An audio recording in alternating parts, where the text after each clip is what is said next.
What's going on, guys? Car Review Guys here. My name is AJ, and this week we have the 2024 Toyota Sequoia. This is the TRD Pro.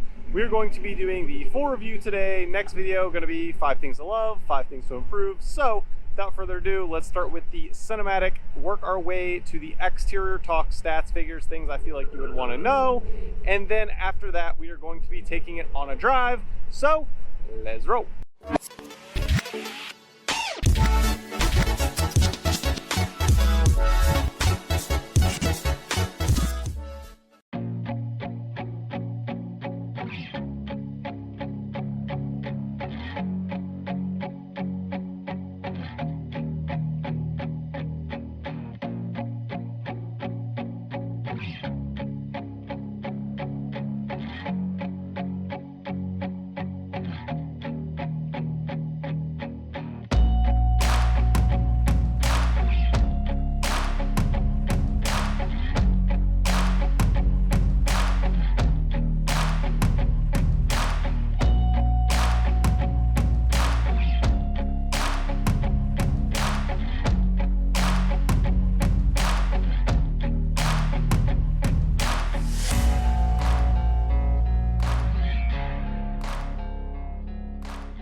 Starting with some of the stats and figures on this 2024 Sequoia TRD Pro. It has a V6 pushing 437 horsepower and 583 pound-feet of torque. Transmission, you're looking at a 10-speed automatic. Drivetrain is 4-wheel drive. Curb weight is around 6,150 pounds, which is going to be pushing this from 0 to 60 in an impressive 5.8 seconds, some even as low as 5.6. Gas mileage may or may not be important, and you're looking at 19 city, 22 highway with a combined average of around 20. Gas tank size is 22.5 gallons. And vehicle dimensions, you're looking at 17.3 feet in overall length. Width, you're looking at around 6.6 feet, and your ground clearance on this TRD Pro is 9.1 inches. Now, the SR5 trim level, which is your base, is going to be starting at around $61,275, which is the base model. Tester today is $79,110. Let's do a quick walk around, point out some of the things you may or may not notice. Number one, on the TRD Pro, underneath the Toyota, there is a light bar. There is a button on the inside to turn that on. You have, of course, LED headlamps. And then check out this pattern right here. I think that's really, really a neat look. You have some BBS wheels. And of course, we got to go over size. They are 285, 65, 18s. And then if we look back behind there, you can definitely see some beefier suspension. I believe it is Fox suspension. So you also are going to be getting these running boards, which obviously are all good to go for off-roading. Keyless entry on the front doors. It is not available on the rear doors. Coming around to the rear on the TRD Pro, you also definitely have a little bit of a tone. Try to get the wind noise blocked here. Probably hear just a little tone. Definitely on startup you can hear it a little bit. Sequoia across the back. You can pop just the back glass if you would like. You can see a little thing there. And then in order to pop the rear, press the button, up it will go. Now, right here are your seats. They are power folding up and down for this third row. And the one thing that is kind of unique, whether you like it or you don't, you can see this space in between here. That's your seats. So this is your flat surface now, if this is what you would like to utilize. So again, depends on what you're kind of looking in use case. If you're going to use the third row a lot, honestly, there's not a ton of space back here. So yeah, just keep that in mind. I think it's time we step onto the interior. I am 5'9" if you are new to my channel. So we do have a grab handle right here. Simply grab that. Super easy to step in with that running board and the handle. Yeah, plenty of space. Now that we're in here talking about space, there is a decent amount of headroom. I would venture to say 3.5 inches, somewhere in there. And then up in front of us, there is a ton. I can't even reach it with my hand fully expanded, still room in front. So a lot of leg space. Now you have your own temperature controls over here in the middle, a couple of cup holders, you have your own window shade, and then just touching on materials very quickly.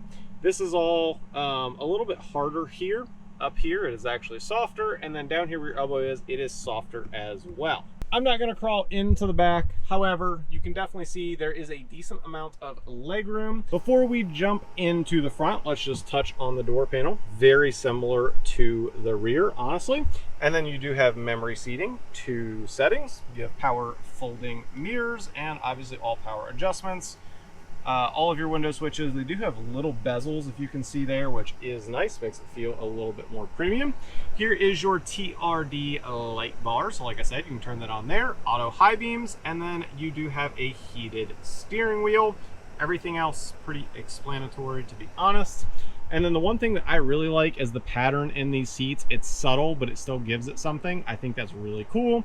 TRD Pro, the one thing this vehicle will not let you do is forget. You will not forget what this vehicle is. There is badging everywhere in this thing. On the floor mats, on the seats, on the dash, on the steering wheel. They will not let you forget it is a TRD Pro.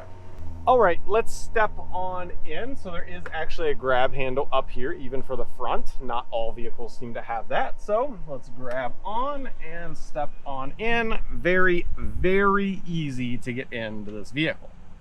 Now that we're in here, let's take a look out in front of us. Full digital display. Up here, there is no heads-up display on the TRD Pro. You have heated seats, you have cooled seats, you have all of the buttons for the temperature controls, and then you have a very, very nice screen. Definitely not on the small side of things, obviously. Just clicking through it so you can kind of see whether you are happy with the responsiveness or not. Personally, I am happy with it. Now, down here we can hit view, and if I click that button, you can see there is a 360 camera, and it's probably going to be blinking a little bit. It's just the refresh rate. Don't worry about it. It's not doing that in real life, but pretty good cameras, which is nice. You have a digital rear view mirror. Flip it down if you don't like it. Normal rear view mirror. Flip it, and it's back to a digital. Up above, sunglasses holder. You have a normal sunroof. There is not a full panoramic roof on the TRD Pro. You have a wireless charger down here, pretty standard gear shift to be honest. You have a nice red for TRD Pro, push to start.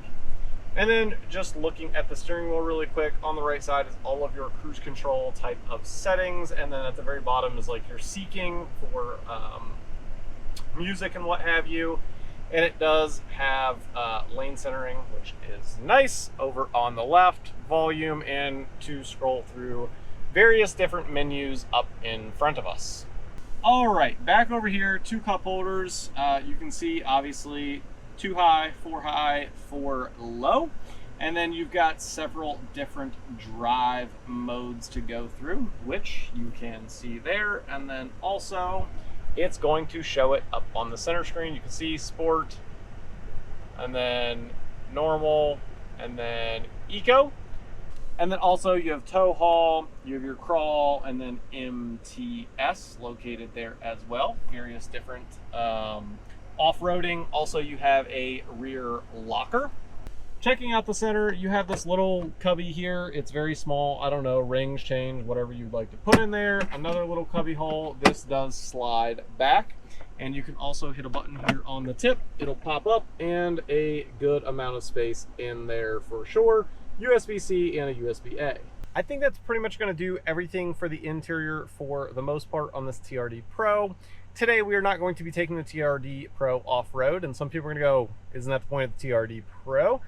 However, I see so many of them, and they just focus on being off-road, and I'm just not looking to do that. I'm looking to show you guys, like, if you're going to drive it off-road some, maybe that works for you. But at the end of the day, I want to make sure that it's dailyable, right? From the sense of normal day-to-day life, which that's day-to-day is probably not off-road. That's probably like on the weekends and stuff. So Let's get it on the road and let's see how it does. Getting this TRD Pro out on the road, the first thing I want to touch on is it is absolutely peppy. Like, it will get up and run, especially for the size, right? Like over 6,000 pounds, and like you hit this thing and like it will absolutely put you back in your seat. So pretty impressive for such a large vehicle. You guys know I am no slouch, I guess, whenever it comes to speed. I do like various different exotic and supercars and stuff like that. Own several, and you guys know I own the NSX now.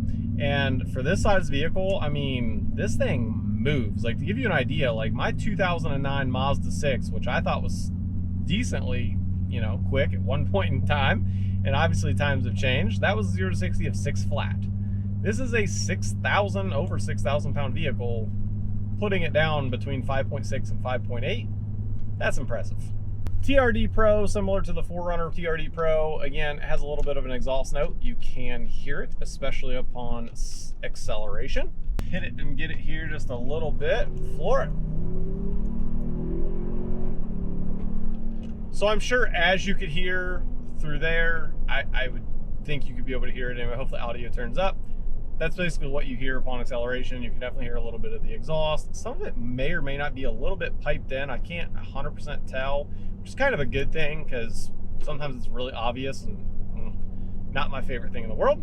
All right, let's talk about blind spots. Over to our left, this pillar is super fat. Super fat. So definitely be careful here. Make sure you are paying attention. Over to our right, not much in the way there. Definitely much easier to see over to our right versus to our left. So just make sure you pay attention. And also it is equipped with blind spot monitoring if you have an issue. All right, we need to talk on noise / suspension, which we are coming up here soon to the cattle guard that we try to test every single week. So let's see how the suspension does in this TRD Pro and what's the noise level like. Here we go.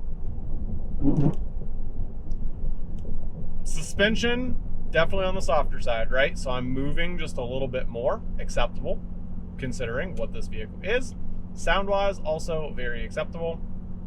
Nothing I drive over that is ever going to be silent, so wouldn't expect it to. But yeah, handled it very well. Lane centering, you do have to have the cruise control set. It does not work otherwise. It'll kind of like, without cruise control, it'll do kind of like the letting you know, like lane departure warning system, and then also kind of like barely move the steering wheel.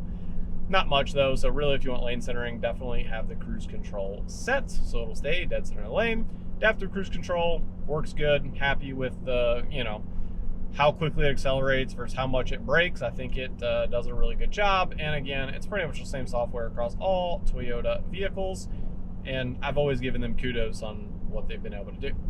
The one thing I wasn't sure coming into this is, you know, and I had the same feeling on the newer Tundra, how I would feel about this powertrain. And obviously very similar to the Tundra, hint, hint. It's more than adequate for me. Like I really thought I was going to miss the V8, and maybe the sound ever so slightly, maybe, right? But not really, because this thing even has a nice little like tone to it, which is good, and it has plenty of power. Let's take this turn at 20. Obviously, TRD Pro, it's got some body roll. Wouldn't expect anything less. As far as the feeling when driving this vehicle, like, and this is everyone's preference, right? Like whether you like this or whether you don't, but this thing feels big. Like I have driven plenty of 2,500 trucks and various different things. This feels big. Like, it just feels big. It feels every bit as big as the Tundra, to be honest with you, just the way it feels. It feels really wide, and it feels not too long. I guess it feels wider than it does anything, which is nice for like cabin space, right? Like, I'm not elbowing anybody, like plenty of space, but it definitely feels big. So if you're looking for something that feels big, definitely for you. If you're not comfortable with a big vehicle, don't know if this should be at the top of your list. Just want to touch on noise one more time. So obviously, like I said, going over that category, no issue as far as like that goes, and suspension, good with it. The other noises I want to talk about, because we also talk about motor noise, the other thing is wind noise. I don't really hear any wind noise. That Toyota and Lexus continue to do really good at refining those things, and I am very happy with it. The only thing also you can hear on this slightly is tire noise, and that's unsurprisingly right because of the type of tires that are on a TRD Pro. So if you're not looking to go off-road, I would definitely not recommend the TRD Pro. I'd probably go with, you know, the Capstone if you're still wanting all of the luxurious items in the Sequoia. I think we've covered just about everything from a daily aspect. Definitely a vehicle that you could easily daily drive. It is not, I mean, it is very off-road focused, but it's also very comfortable from a daily perspective, and I'm definitely happy with it. I was nervous coming into it. I kind of thought maybe it wouldn't do all that great from a daily aspect, but I'm very happy with how it has performed.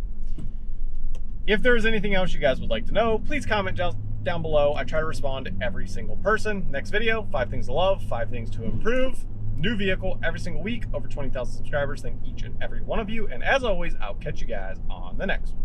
Peace.